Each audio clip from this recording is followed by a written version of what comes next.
Hi, everyone. My name is Matt Haynes. I'm an audiobook narrator. It is my honor to be doing this interview with my author, N J Lysk, with the Process Project.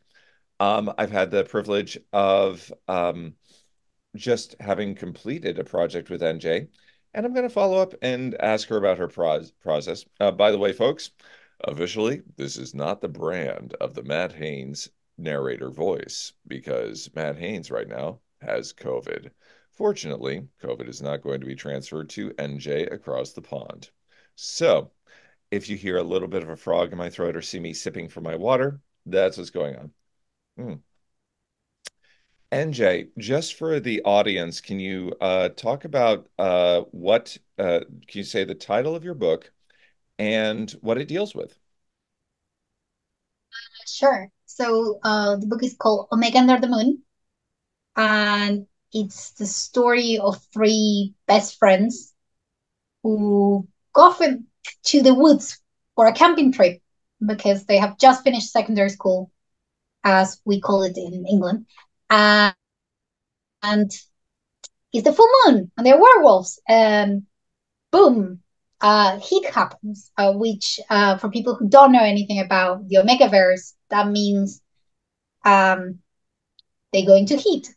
They have a night of passion together, which, can make things a little awkward the morning after. So that's the basic premise. Hmm. What started your idea for the book? That scene was where it all came from. I had Mm, this scene where these friends are just having a good time, and then suddenly they start feeling funny, kind of like you might feel if your drink had been drugged or something. Only all of these drugs are natural, coming from the moon and their bodies. Um, and just the sensation of losing control and this uncontrollable lust that takes over hmm them hmm and makes them act on feelings that they have had before for each other, but kind of like the typical best friend romance where they don't tell each other hmm because what if they don't, the other person doesn't like me back, and hmm then I ruin our friendship, and yeah, times three. hmm Is it a friends with benefits? Is it lust or is it love? These sorts of things. Obviously, Mm-hmm. you know your romance genres and subgenres. What do you love about writing romance? I think romance speaks to the human need of being known and accepted. Um, no one that I know is completely all right with who they are. We all have doubts like, am I too much? Am I too little? Am I not enough? That kind of thing. And the romance really plays up to that and says, actually, you're going to meet one person or two, and they're going to look at you and see you for who you are Hmm and accept hmm you and embrace you completely. hmm And that's pretty much the fantasy of romance and of life. Like, who doesn't want that? Who doesn't want to be like, even if you just want friends, you still want friends who will accept you and support you and love you, real love. Yes, and I mean, what I tell people is, whether or not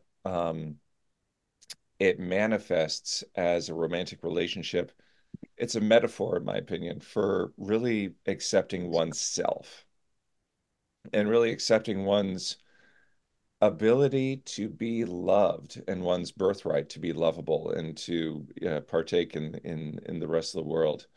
So many romances start out with a character that feels incomplete or is, hiding within themselves or having a guard up. And it's so satisfying to see the characters coming out and really accepting themselves to a greater degree. Mm, exactly that. Yeah. Um, for me, a lot of what I write is about the character journey and how through romance, often someone else comes and says, actually, you're fantastic. Look at this, look at that. The character looks at themselves again and it's like, actually, all these things that maybe my parents, maybe society told me weren't great about me, this person accepts it and even likes it. So maybe Hmm I'm better than I thought. And then they can progress to seeing themselves that way. Because obviously, if you don't love yourself, very RuPaul here. But if you don't love yourself, how is someone else going to love you? Right, right. It's pretty amazing how you're able to sustain conflict on a fairly singular focus for 3 hours a book without it getting tiresome. The back and forth between our protagonist, who is being drawn through forces beyond his control, and these other two who have considerably more freedom. What do you think is your secret, or what are some of the techniques when you're writing to sort of just make sure that the audience stays hooked without it being a constant, just headbutt for that amount of time? Mm, that's, that's a difficult one. I don't think I did consciously, at least with this book. Mhm. Um, for me, the main question was, can they take the opportunity that this crisis presents and use it to grow, Yes, or yes, will it destroy them? Like they have slept with each yes, other.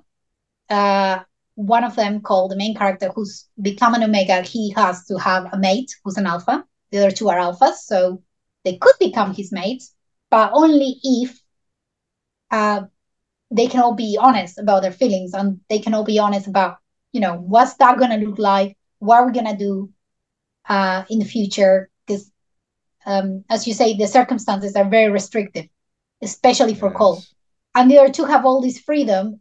And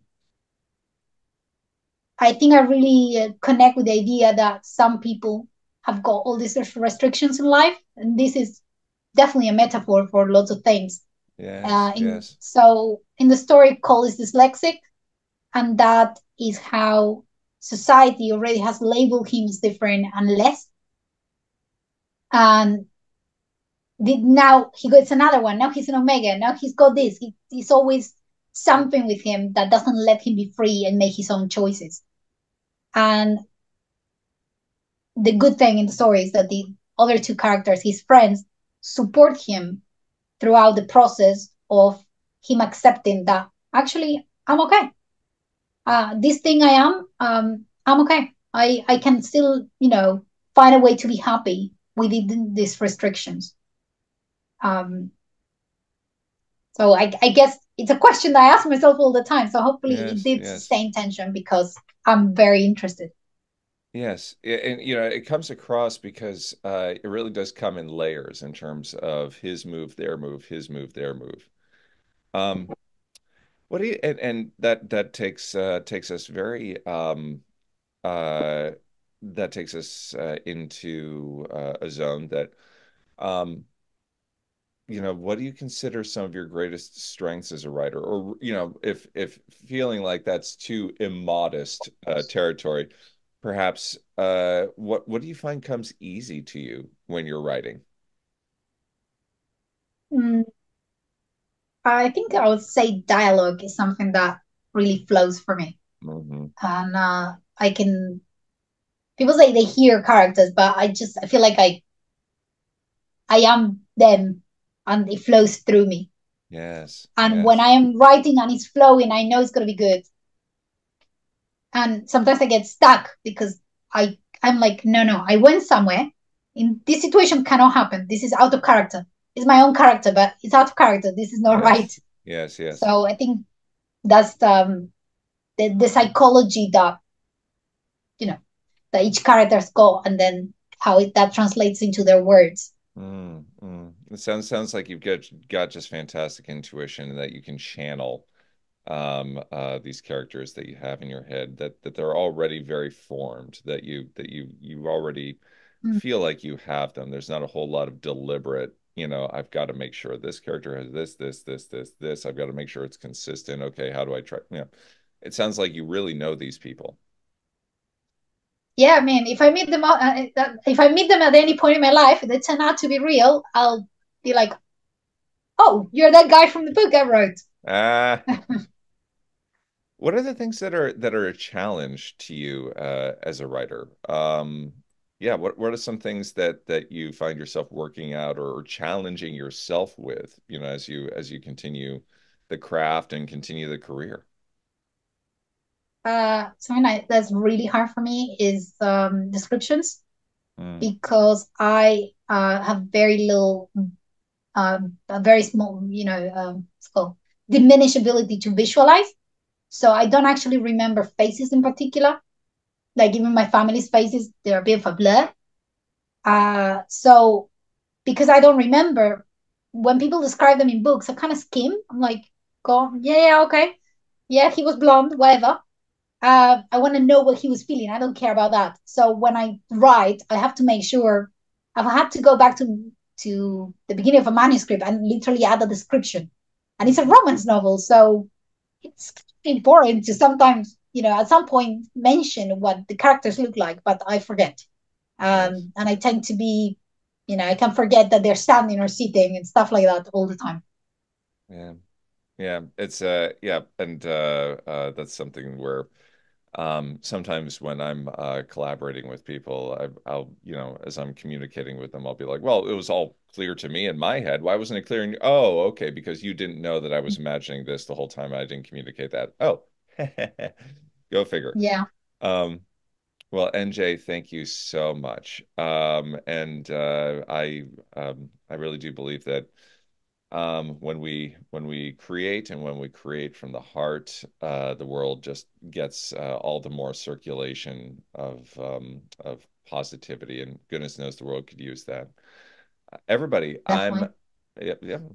I'm Matt Haynes, and I hope that our voices, NJ's writing voice and my narrating voice, and your ears, whether you're listening to NJ's writing or listening to me with NJ's writing, I hope that our voices and your ears meet again real soon. Thanks, everyone.